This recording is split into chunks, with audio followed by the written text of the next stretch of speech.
n'umuyobozi w'intara y'Iburengerazuba, banyakubahwa abadepite, banyakubahwa abayobozi b'umutekano,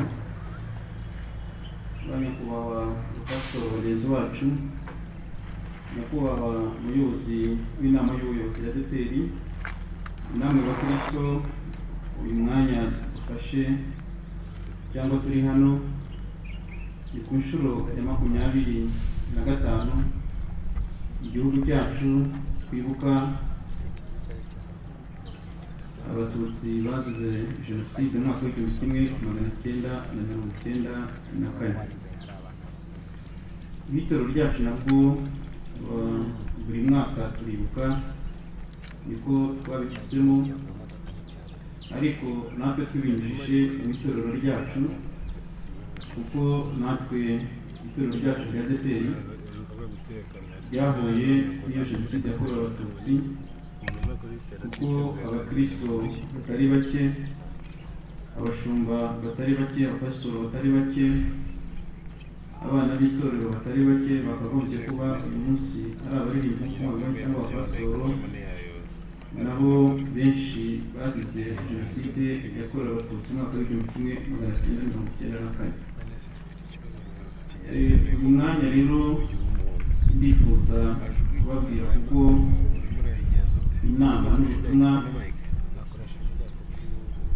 turabwibikiye umushyitsi wacu mukuru, ahubwo nahisemo kubabwira inzira itorero ryacu rya ADEPR tunyuramo kurwanya ingaruka ya jenoside yakorewe abatutsi, kimwe n'abandi banyarwanda bose, kimwe n'andi matorero n'amadini, kuko tubikora mu gihugu cyacu.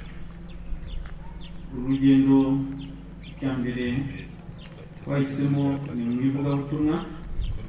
Mu ivugabutumwa twashyizeho ishami rishinzwe isanamitima n'ubumwe n'ubwiyunge, kuko mu ngorane imwe ikomeye cyane nyuma ya jenoside byari bikomeye, nuko abarokotse jenoside batari bafite uburyo bwo kwerekana umubabaro wabo, kandi n'abandi batari bafite uburyo kwakira uwo mubabaro.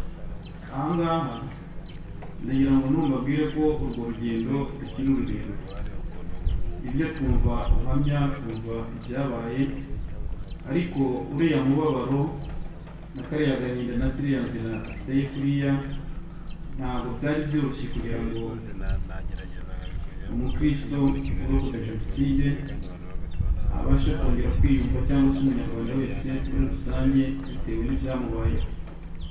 Twese turibuka yuko mu kwicwa kwabo icyabaye ari ukubanza kubambura uwo muntu, bakitwa inyamaswa, bakitwa andi mazina ateye ubwoba, kandi akabikorerwa n'uwo basenganaga, akabikorerwa n'uwamuyoboraga, nk'uko tumaze kubyumva yuko ari abapasitoro bamwe bagaragaweho nuko gukora jenoside. Uyu murimo rero ntabwo wari usanzwe mu ivugabutumwa. Kugira ngo uwuhuze n'ivugabutumwa ryari risanzwe, byabaye byiza yuko dushyiraho uwo mwanya kugira ngo abantu babashe kumva bacitse ku icumu umubabaro wabo n'agahinda kabo, kuko nkunze kubivuga, umubabaro wa jenoside unyuranye n'indi mibabaro yose, unyuranye n'indi mibabaro yose umuntu yahura nayo mu isi. Byambere kuvuga ngo uragomba gupfa kubera ko wavutse utyo, atari we wabihisemo kavuka atyo akabizira, kandi hari undi nawe ugiye kumwica nawe utarahisemo kuvuka atyo, ariko ukakiziza undi, ugatakaza ubuzima bw'umutima, ari nacyo gikomeye cyane, ugatakaza ubuzima bw'umubiri, ugatakaza n'ubuzima bw'umwuka ku Mana yawe, kuko ayo magambo babwirwaga ngo Imana yanyu ntikiriho. Niyo mpamvu rero twahisemo gushyiramo umurongo w'isanamitima, kugira ngo nibura abantu barokotse jenoside abantu babashe kumva umubabaro wabo no kubyakira, kandi n'abandi batagezweho n'iyo jenoside nabo babashe kumva umubabaro wabo. Nubwo bikiri birebire, ariko iyo ni inzira imwe twahisemo nk'ivugabutumwa kugira ngo abo bantu b'Imana babashe kongera gusubirana ubuzima, kandi ibyo tubifitemo umusaruro ukomeye.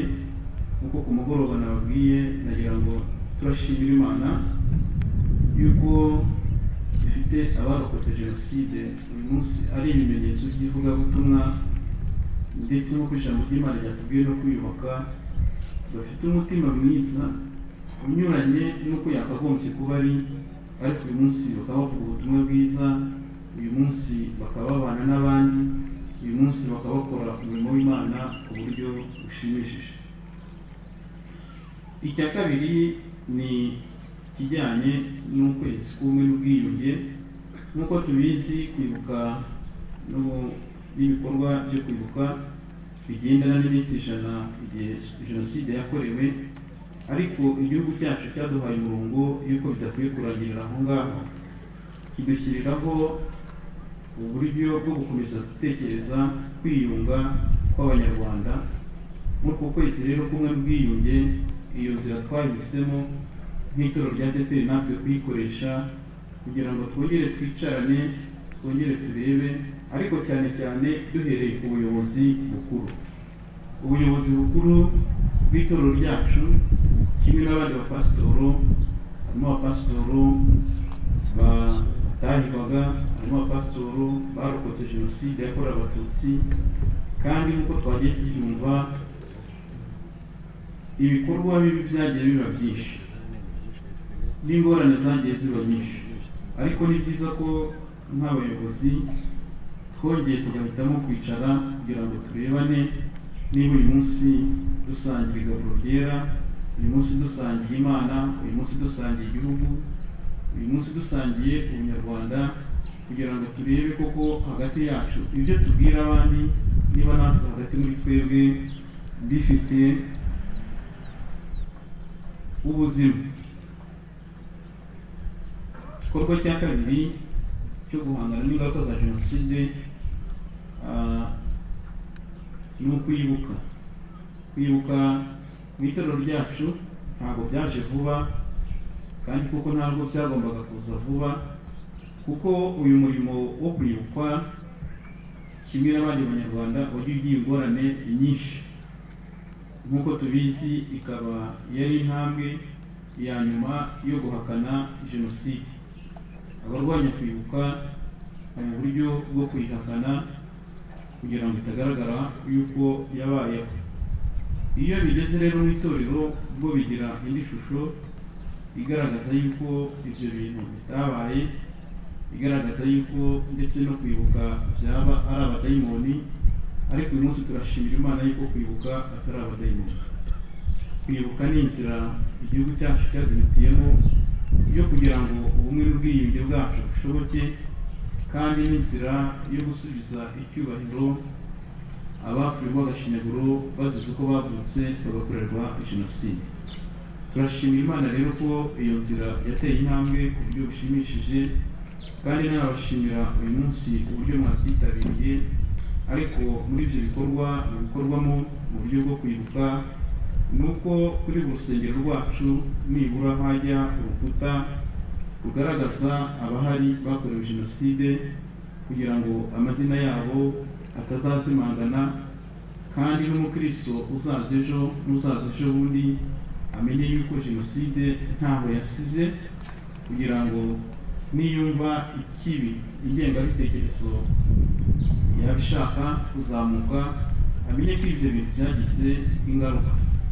Aha nubwo tugenda dushyiraho izo nkuta hafi ku nsengero hose, haracyarimo ingorane yo kubura amazina, cyane cyane ko bamwe abantu bagenda bimuka bajya hirya no hino, ariko abandi bikabura ku bushake yuko umuntu ashobora kubura izina ry'umuntu wabaga ku rusengero. Hari aho tugera ugasanga turibuka runaka n'abana be tutibuka amazina. Ejo bundi twagiye kubikira mu ntara y'Amajyepfo, twasanze icyo kibazo gihari, kimwe ko n'ahandi hose byaboneka, kugira ngo sabe abanyitorero rwose kurwanya icyo kintu. Nimba umuntu yari ku rusengero ari umubyeyi afite abana batatu, murabizi ko tugira umuco wo gusengeshereza abana, umwana akaba yaramusengeshereje mu rusengero, akaba yaramumukiye itorero, ariko uyu munsi bikaba bivuga yuko izina rye ritibukwa. Ntabwo byaba ari byiza, ntabwo byaba ari byiza, nta nubwo byanashoboka. Bigaragara yuko umuzi wo kurandura icyo kintu haba hakirimo umutsi, kuko umuntu utakubwiye izina ry'umwana wavutse runaka ntabwo yakubwira aho umubiri w'uwo wapfuye aho uri. Nimba ubuze izina n'ibindi ntiwabibona. Nimba rero bikorwa ku bushake cyangwa bigakorwa mu burangare bundi runaka, ntabwo byaba ari byiza. Bikwiye gushyirwamo imbaraga, aho dushyira izo nkuta ku nsengero, amazina yabo akaba ahari, kandi abantu bakegerana kugira ngo abantu barusheho kugaragara bose, tujye tubibuka ariko bose tubabona, kandi kugira ngo tubasubize agaciro kabo, kandi tunibuke yuko bari abakozi Imana hagati muri twe. Aho mwanagira ngo nongereho ikindi, mbwire umuvandimwe wavuze ati itorero mwari mukwiye gushaka abantu bahimba cyangwa se baririmba. Nagira ngo mubwire ko aho ku rwego rw'itorero rwose birakorwa kandi cyane. Uyu munsi haba ku itangazamakuru dufite iradiyo yacu, iki cyumweru iba ifite umwanya wo gutanga ibiganiro binyuze mu ijambo ry'Imana, binyuze mu butumwa bwiza, binyuze mu ndirimbo z'abaririmbyi, kandi zijyanye no kwibuka no gufata umugongo abacitse ku icumu rya Jenoside yakorewe Abatutsi. Uyu munsi rero ku ruhande rwanjye nk'umuvugizi ndabishima, kuko bifite urwego rwiza kandi bigezeho, kuko abaririmbyi bacu ndetse n'abakozi b'Imana babikora neza. Aho bigeze uyu munsi bikaba bishimishije, birakorwa kandi cyane, kandi siko byari bisanzwe, ahubwo nuko abakristo bagenda bumva umumaro wabyo, kandi basobanukiwe n'ingaruka y'ikibi yagaragaye mu itorero kimwe no mu bihugu. Ikindi dukora ni ukuremera abacitse ku icumu. Si uko itorero ryacu dufite ibisaga, ahubwo nuko kimwe nkatwe nk'abandi banyarwanda dufite icyerekezo na politike y'igihugu tugenderaho, yuko twese dukwiye kugendera hamwe nta busigaye. Nk'uko tubizi, abarokotse Jenoside yakorewe Abatutsi basigaye kure, kuko kuba umuntu yari afite inzu, kuba umuntu yari afite umutungo, kuba umuntu yari afite imbaraga, kuba umuntu yari afite ibitekerezo, ari imbaraga z'umuryango we, ari imbaraga z'ubwenge bwe, ari imbaraga z'amaboko ye, ariko ibyo byose bikangirika. Niyo mpamvu natwe dukurikije politike tugerageza kuremera abacitse ku icumu rya Jenoside yakorewe Abatutsi mu byo dushoboye, kandi bitewe n'amateka y'aho turi bwibukire, kuko buri mwaka tugira aho twibukira bitewe n'amateka yaho. Aho rero itorero rigerageza kureba icyatakaye cyane, ni uko abantu batagira aho baba. Umurimo wo kubakira abacitse ku icumu rya Jenoside yakorewe Abatutsi mu itorero ryacu urakorwa, kimwe no kubaremera. Uyu mwanya ubu turi hano turibuka ku rwego rw'itorero, ariko ndagira ngo mbabwire ngo hose no mu turere twacu 30 uyu munsi bibutse, kandi icyo gikorwa kiba kiri gukorwa buri mwaka.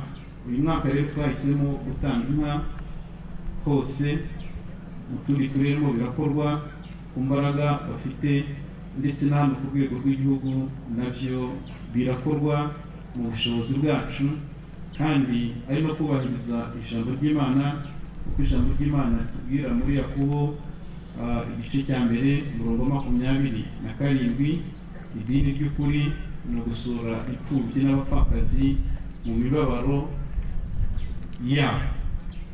Ndagira ngo nibutse abari hano muri ibi byo kuremera, ntabwo ari ibikorwa bikwiye gukorwa n'itorero gusa, ahubwo n'umuntu ku giti cye, nk'umukristo ku giti cye yari akwiye gutekereza icyo kintu, kugira ngo ubutumwa bwiza burusheho kugira izina kandi burusheho kugira imbaraga. Kubera tubwira ngo udakunda umuvandimwe we ntabwo yakunda Imana atarabona, ntabwo yakunda Imana atarabona. Icya kabiri kijyanye no kwibuka ni ugukangurira itorero, kandi turabikora, ikijyanye n'ubuvandimwe. Ubuvandimwe nk'uko ijambo ry'Imana ritubwira, ubuvandimwe bwarasenyutse. Mwene data Rwamarara amaze kuduha ubuhamya, ariko ntibwira yuko uko umuntu aho tugera tugiye kwibuka, buri hantu hose uhasanga agashya kaho. Kumva umubyeyi yarabyaye muri icyo gihe cya Jenoside ntabashe konsa umwana we, kandi akamwonserezwa n'undi mubyeyi kuko batari bubonane, ariko akamwonsereza umwana kandi badahuje n'ubwoko. Nibwira yuko rero amashereka ntabwo agira ubwoko, amashereka ntabwo agira ubwoko. Nkagira ngo nibutse ibyo bikorwa by'ineza biteye bityo, yuko umuntu yakwibuka umuvandimwe we. Uyu munsi umwana arahari, ni inkumi, kandi yose amashereka y'ababyeyi babiri. Icyo bivuze rero cy'ubuvandimwe. Ikindi cya kane ni ukwita ku rubyiruko, nk'uko abanyuze hano bose bamaze kubivuga,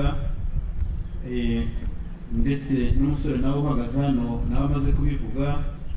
Uyu munsi nk'itorero ryacu kwita ku rubyiruko ni ngombwa, kubera yuko nk'uko amaraporo abigaragaza, uyu munsi abari munsi y'imyaka 25, ni ukuvuga ngo abavutse ku munsi wa Jenoside yatangiraga kugeza uyu munsi nibura ni 58%, abandi 42% bari hejuru y'imyaka 5 cyangwa se abarengeje iyi myaka 25.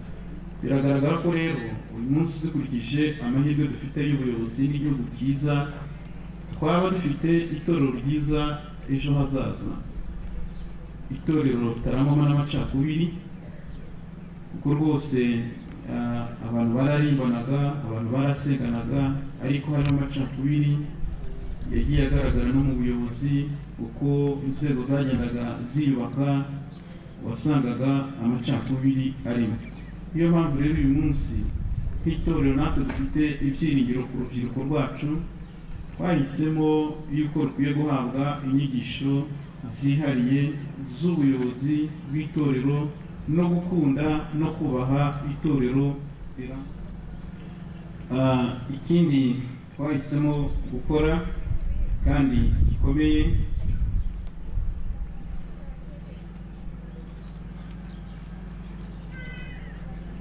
ni ubukristo.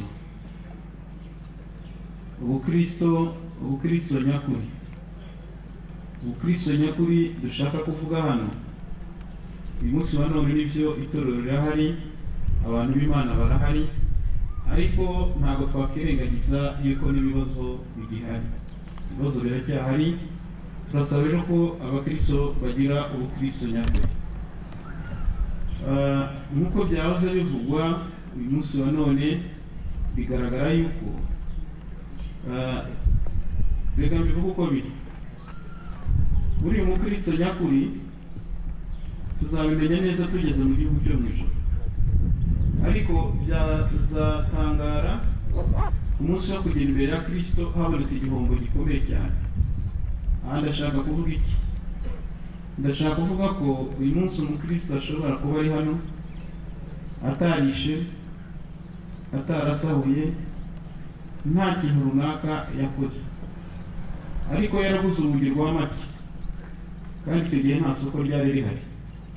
Urwo rugi rukaba ruri ku nzu yawe, nibyo wararuguze ariko urugura make. Uyu munsi ukaba uri hano utaratemye inka, utarasahuye inka, ariko waraguze inyama za make. Nta soko ryari rihari, kugeza aho ikiro cyaguraga 20 n'iz'ubuntu zikaboneka. Uyu munsi kuba utari wabyihana, mu by'ukuri ufite umuvumo. Ufite umuvumo ku mutungo wawe, ufite umuvumo ku bugingo bwawe. Byari byiza ko wegera abashumba bawe ukavuga uti nyamara mfite urugi rwa make, sinarusahuye, sinagize gute, ariko naruguze make, kandi aho rwari rwavuye ni ku nzu y'umuturanyi wawe. Ushobora kuba waraguze matara ya make ntawayibonye, ariko ukaba warayiryamye, ukaba ukifite mu nzu yawe. Iyo tuvuga rero ubukristo ni ukugera ukagera no ku muzi w'icyaha n'ikibi cyacyo n'umuvumo w'icyo kintu. Jenoside ifite umuvumo utangaje, kuko uyu munsi dushobora kuba twicaye tumeze neza, ariko abantu bafite imivumo runaka batazi. Uburyo nsaba itorero rero, ndasaba abakristo nuko dukwiye kuba abakristo nyakuri. Abakristo nyakuri ukihambura iyo ngoyi, kuko ushobora kuzatungurwa no kubuza ubugingo kandi bitanye bikwiye, Imana yaraguhaye amahirwe nk'aya, natwe twese ikaduha amahirwe. Icya kabiri ni ugutanga amakuru. Umukristo nyakuri ni ugutanga amakuru. Uko mwene data amaze kubivuga, hari abantu binjiye mu itorero nyuma ya jenoside. Hari abatutsi barokotse jenoside binjiye mu itorero, yewe n'abayikoze binjiye mu itorero. Ariko ni byiza yuko niba warinjiye mu itorero ukaba ufite amakuru wari uzi, uyu munsi wari ukwiye kuba umukristo nyakuri, ukavuga uti ngewe naje ntarangizwa, nkuko Rwamarara amaze kubitubwira, ukaba watanga amakuru nyakuri y'aho imibiri y'abantu uyu munsi iri, aho uyu munsi imibiri y'abatutsi aho iri, ukaba ufite amakuru, bizaba byiza. Kandi ahangaha ndagira ngo babwire yuko igihugu cyacu cyakinguye umuryango ukomeye w'imbabazi, cyakinguye umuryango ukomeye wo kumva ko utaryozwa ibyo wakoze ku kijyanye n'amakuru ya jenoside yakorewe abatutsi. Ndagira ngo usoze nibutsa yuko nanone umuryango ukinguye ku itorero, nubwo ingaruka za jenoside zigenda zigaruka kandi yaje none ejo sizaza. Aha ndagira ngo babwire, turabizi duhora tubibwirwa, hari abakoze jenoside bahawe ibihano byabo bakaba bari muri gereza.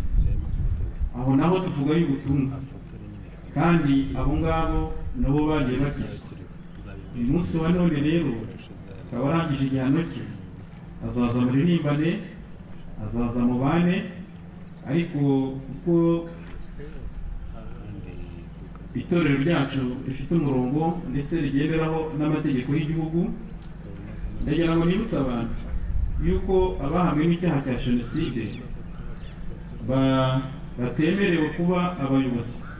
Nkuko mwene data yahoze abivuga, niba warahamwe n'icyaha cya jenoside ukakirangiza, ntabwo wemerewe kuba umuyobozi ku rwego urwo arirwo rwose waragaragaraho n'icyo kintu, kuko uyu murimo dukora unyuranye n'indi mirimo yose, unyuranye n'indi mirimo yose.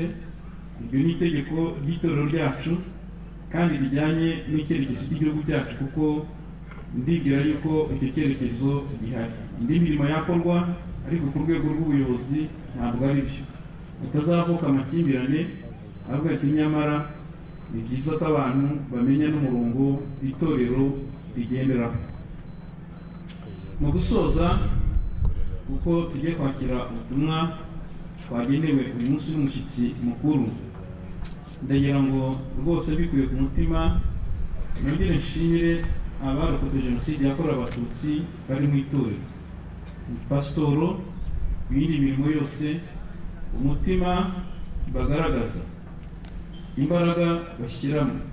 Kuko nabivuze, ukurikije ibyababayeho, ntabwo baba ari abantu bifuriza abantu ibyiza, ntabwo baba ari abantu bavuga ubutumwa bwiza, ntabwo baba ari abantu batanga imbaraga zabo nk'uko tuzibona. Ndagira ngo rero ngende bashimire izo mbaraga bashyiramo, kuko ni inzira yo kwerekana yuko Imana igihari, nk'uko ijambo ry'Imana ryatubwiye ko Imana yubaka abantu. Mu gusoza rero nongere mbabwire nti mukomere kandi dukomeza kwiyubaka, Imana ibamugisha. uruhare muri jenoside kandi icyo gihe wenda bari abakristo rimwe na rimwe wenda banagendana bibiliya, ubu ngubu umuntu yavuga ko abo bari bafite umuntu ki ari abakristo. Ese n'icyo itorero noneho rikora ngo ritazagwa mu mutego nk'uw'abambere baguyemo? Nk'uko bivuze, iki munsi itorero rikora mu bimwe mu bifasha yuko abantu bagarura umuntu, ni kimwe muri ibikorwa twakoze uyu munsi kwibuka nk'itorero. Icyo ni kimwe kuko iyo twibuka hari kwerekana yuko hari ikibi cyabaye kandi cyakozwe n'abantu nabo bagihari. Ubwo rero iyo twibuka tuba tubereka yuko bakwiye gutekereza umugayo bagize nk'abakristo, kandi dukomeza n'abacitse ku icumu nabo biyumvemo ko igihugu gihari ndetse n'itorero rihari. Nk'uko nabivuze rero, icyo wo kugira ngo abo nabo bakoze ibibi barigishwa kugira ngo nabo bagere ku rugero rukwiriye, kandi abo nabo turabona bemera kwihana bakemera ibyo bakoze bakaba Kristo, bagasanga abandi. Ibyo nabyo birakorwa kandi uwo musaruro nawo turawubona, bakemera kongera kubana n'abacitse ku icumu, bakongera bagakorana umurimo kuko nabo bemeye kuva mu kibi. Uwo musaruro nawo turawufite hagati mu itorero. Mwavuze yuko ngo kwibuka atari amadayimoni, mwanditse mu magambo mu speech yawe. Ese mu by'ukuri washatse kugaragaza ko imyumvire yazamutse ubu ngubu kwibuka mu rwego rwa ADEPR babyumva? Kwibuka nk'uko byagiye bigaragara mu gihugu, byagiye bigaragara yuko kwibuka ari iby'igice kimwe, ari cyo abarokotse ku icumu, ndetse bamwe bakaba bavuga bati ni ukugarura akabuze, ni uguhembera umujinya. Ibyo byagera mu itorero abantu babyumve neza, ariko nk'uko bategura jenoside byagiye bigaragara, kwihakana biba mu buryo bwinshi.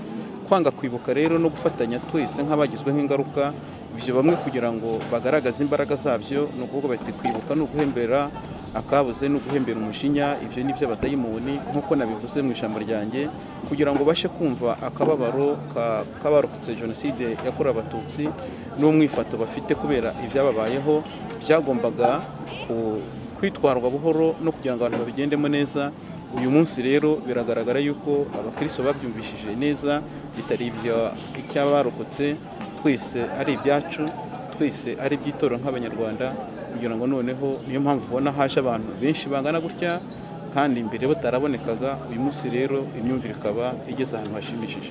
Byagiye bigaragara mu bigo bimwe na bimwe yuko bakora gahunda yo kwibuka ndetse bakandika n'amazina ku bikuta by'abaguye, wenda niba ari abakristo, niba ari abakozi b'ibigo runaka. Kandi pe muteganya ko mu nsengero hagiye hagwa abantu cyangwa abakristo bagiye bapfa, ubwo mushaka kujya mu kubakorera monima? Uya zirakorwa n'uyu munsi, niba wageze hariya nayo irahari. Twishimira yuko kandi bimaze kugera ku rwego rushimishije.